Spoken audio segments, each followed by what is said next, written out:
Hello, hello, hello. What's cracking? I've got 19 social biases. Maybe not personally, but in front of me. Hopefully I don't have all of these. We'll see. This is a theory of knowledge book from IB, I think in high school. If you were in IB, leave a comment down below. Let everyone know how it traumatized you. Okay, let's get straight into it. 19 social biases. Number 1, the superiority bias, otherwise known as the Dunning-Kruger superiority bias, which is overestimating one's desirable qualities and underestimating undesirable qualities relative to other people. I don't think I have a superiority bias. I think my desirable qualities are correct, and I don't think I have the superiority bias. I think I'm just objectively superior. Sorry to say. Next one. Egocentric bias occurs when people claim more responsibility for themselves for the results of a joint action than an outside observer would. So, me and you are doing a group project. You did most of the work, but I'm claiming most of the credit. And the teacher hopefully doesn't see that. Okay. I hope I don't do this. Maybe when No, I don't think I do this. Maybe sometimes. Number three.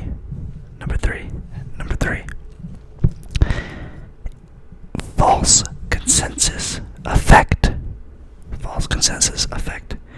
The tendency for people to overestimate the degree to which others agree with them. I'm gonna have to read that again because I don't think that's computing. What?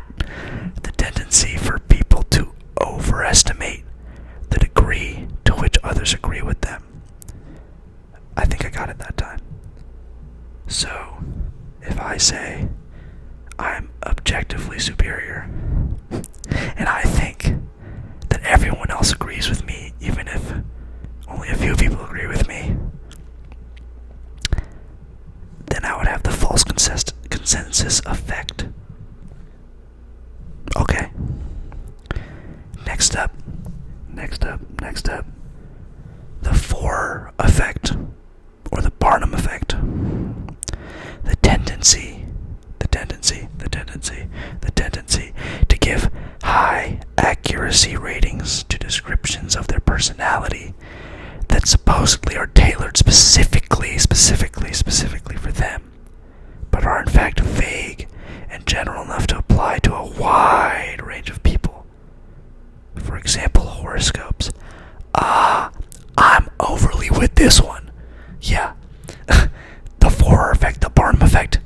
A lot of y'all got it. High accuracy ratings to descriptions of their personality that are supposedly just for them, but it's a broad, wide range of people. And I don't want to hear nothing about, he's probably a blank. Insert sign. Insert my sign. Insert my astrology sign. He's probably a blank. That's why he thinks that. I'm not telling you what my sign is. Okay. I like that one. Next. The fundamental attribution error, or otherwise known as the actor-observer bias, which is the tendency for people to overemphasize personality-based explanations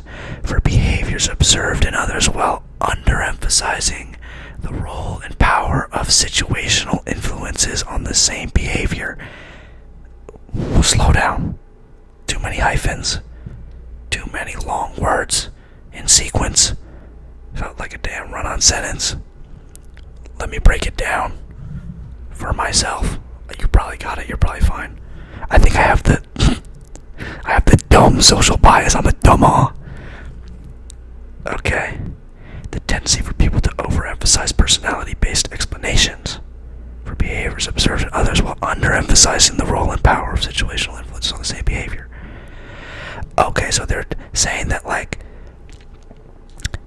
someone's personality dictates their behaviors more than the situation does. Okay. I can get with that. Overemphasize personality-based explanations versus this. So, if I'm running away from a tsunami, if you have the actor-observer bias, you might say it's because this is an OD example, but you might say it's because of my personality. Oh, he's just a careful guy. He likes to run away from, you know what I'm saying? Oh, he's running away from the tsunami because that's just who he is, not because of the situation that we're in. There's a damn tsunami, and you gotta run for the damn hills. Not a great analogy, but I like it. Superiority bias. Next one. Halo effect. I can see a halo.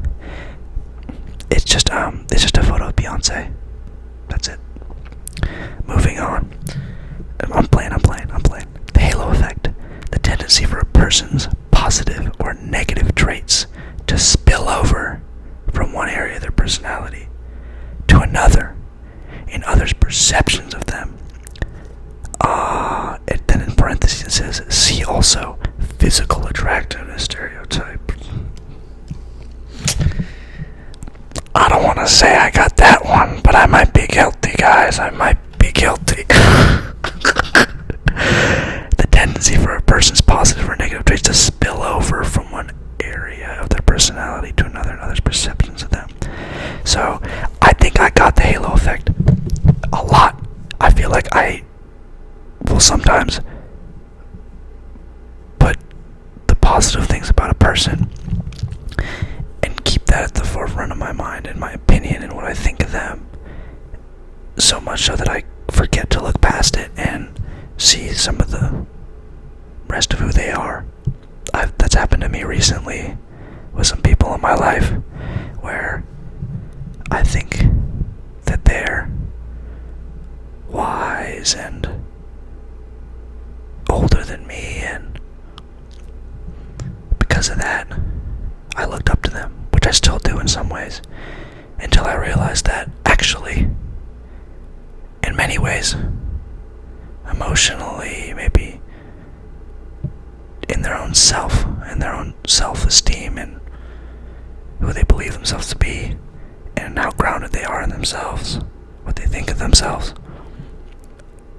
they're actually a lot younger and less mature, and it leads them to behaviors that are not so positive. But that's just me. So the halo effect. Check. Next one.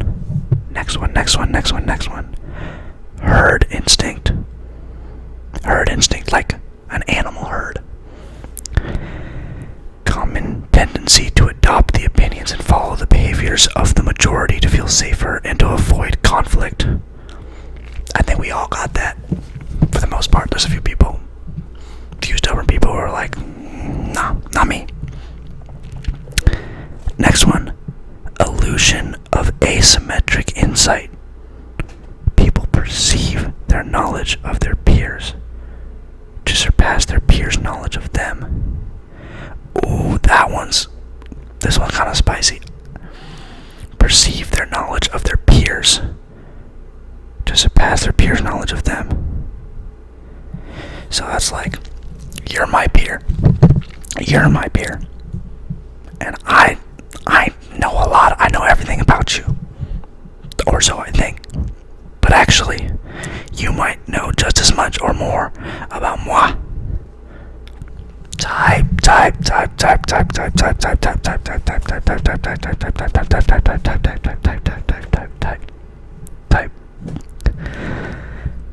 Next one. Illusion of transparency. People overestimate others' ability to know them. They also overestimate their ability to know others. I'm acting like I understood that on the first read. Let me try again. People overestimate others' abilities to know them, and they also overestimate their ability to know others. Yeah. Valid. I've got no comments on that. In-group bias. In-group bias. The tendency for people to give preferential treatment to others they perceive to be members of their own groups. Oh, totally, bro. What? I'm gonna give preferential treatment to who I think is like, okay. When I see elderly people, I'm always be nice to them. I always have a lot of respect for my elders. But when it's an older Asian person, I'm half Asian. When it's an older Asian person, I'm giving them overly preferential treatment. I'm doing the most. Can I get this for you? I'm holding the door. I'm bowing and shit, making a fool of myself. I don't know what it is. Maybe it's genetic. Maybe it's just, that's how I'm programmed, because that's how you know what I mean? Okay, in-group bias, very valid. Next one.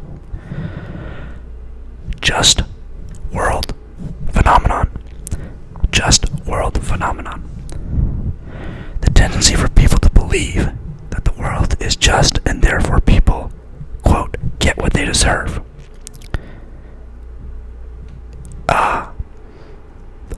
This seems like karma, in a way, to me. Believe that the world is just, and therefore people get what they deserve. I mean, I'm personally into karma. So I guess I would have the just world phenomenon. But sometimes you just can't explain why certain people get what they deserve, because sometimes they don't deserve it, but they get it, you know what I'm saying? Like, how is a sucker gonna get the world? And, you know what I mean? Maybe I'm just thinking like politicians. Do you think they get what they deserve in the end? The bad ones. I'm not talking about the good ones. Okay. Ooh. Hold on. We got to some good ones now. Oh my goodness, there's actually hellas of these. I did not even realize. There's 19 social biases. And then there's memory biases, and it goes on and on and on. This might have to be multi-part. But we're going to complete the 19 social biases. And we'll see how we're feeling. Might be able to break this down into a few videos, I don't know. Could be a little series. Oops, I muted myself for a second. Alright, are we ready, kids? Notational bias. A form of cultural bias in which the notational conventions of recording data biases the appearance of that data toward or away from the system upon which notational schema is based. This sounds like some nerd neck stuff. I'ma be so real. Form of cultural bias in which the notational conventions of recording data biases the appearance of that data toward or away from the system upon which the notational schema is based. Man, it's like 11 p.m. I'm sorry, I don't know if I could read all that. Sorry, I don't know if I could break that down. I just smacked the mic with my glasses. Take from that one what you will. Next one. Outgroup. Homogeneity bias. Outgroup homogeneity bias. Hold on. Cut that. Or leave it in. Fuck it. outgroup homogeneity bias. Individuals see members of their own group as being relatively more varied than members of other groups.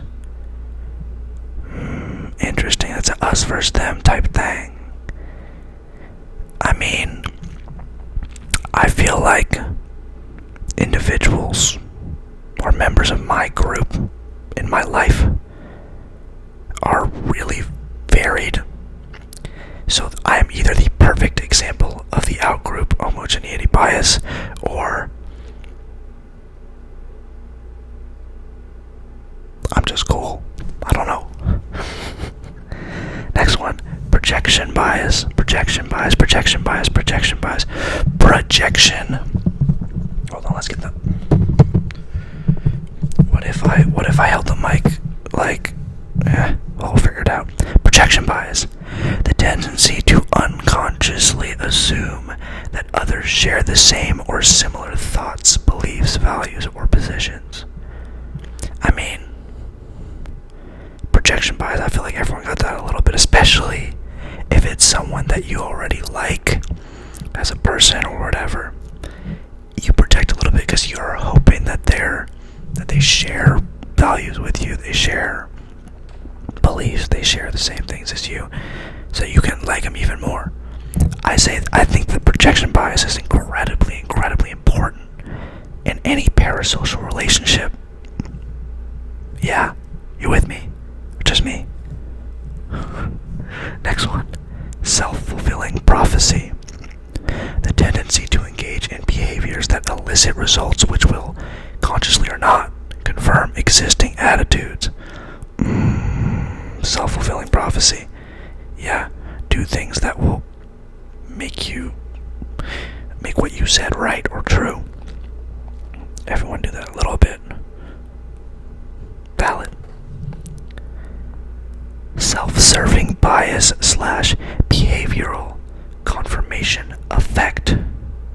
The tendency to claim more responsibility for successes than failures. It may also manifest itself as a tendency for people to evaluate ambiguous information in a way that is beneficial to their interests. Yeah. I mean, who doesn't want to claim more responsibility for their successes than their failures? Celebrate your wins and hide your losses. I get it. I think that's very normal. I mean, oh my goodness, I got a notification just spooked me. I thought it was like a large insect on my phone that's recording the video right now. And I thought I was gonna have to smack some. Luckily, it was just Instagram saying something. Next one. 3 left, by the way, 3 left. You still with me? You haven't fallen asleep in class? If you've fallen asleep, I might have to send you to the principal. Detention. System justification effect / status quo bias. The tendency to defend and bolster the status quo. Existing social, economic, and political arrangements tend to be preferred and alternatives disparaged, sometimes even at the expense of individual and collective self-interest. Yeah, I mean, status quo bias, if you see it a bunch of times all over the place, you're going to be biased towards it. That's how it works. That's how we push propaganda or news. Brands use status quo bias, and they fall into with each other. Ooh, I bet you there's a brand that's like called status quo bias or something stupid. They make, mid hoodies or something. I'm sure if you search on Instagram or something, you'll be able to find them. Next one. Trait ascription bias. Trait ascription bias. The tendency for people to view themselves as relatively variable in terms of personality, behavior, and mood, while viewing others as much more predictable. I don't know if I personally fall into this one because I don't know how I'm going to be feeling at any given time. Well, I can guess, but sometimes I'm always actually, I'm in a pretty good mood most of the time, I'll be honest. I'm blessed to say that. I'm rarely in a bad mood. Alright, last, maybe least, we don't know yet, we'll have to read it. The ultimate attribution error. The ultimate attribution error. Similar to the fundamental attribution error. In this error, a person is likely to make an internal attribution to an entire group instead of the individuals within the group. Okay. So if you're part of a group and I'm making an attribution to you and one other person in the group, those attributions I apply to the whole group instead of just you two. I don't know.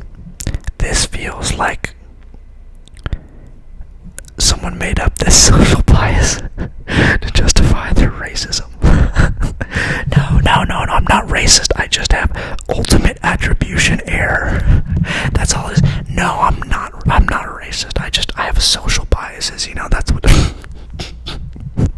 that's what that feels like to me a little bit. But I don't know. What do you think? What do you think? I gotta get better at looking at the, what I'm saying? Those were the 19 social biases.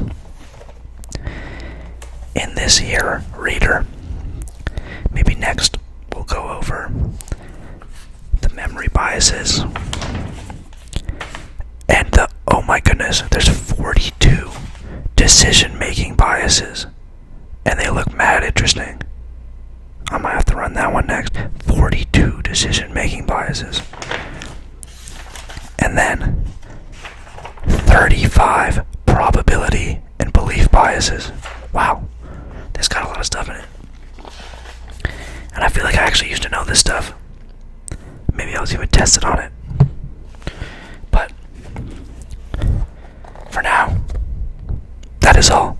Thank you so much if you watched it all, but especially if you made it all the way to the end. If you made it all the way to the end, drop a little, what should I have you drop? Drop that dun-da-da in the comments. If you made it all the way to the end, drop that dun-da-da in the comments. It's Obo ASMR, and I'll catch you next time.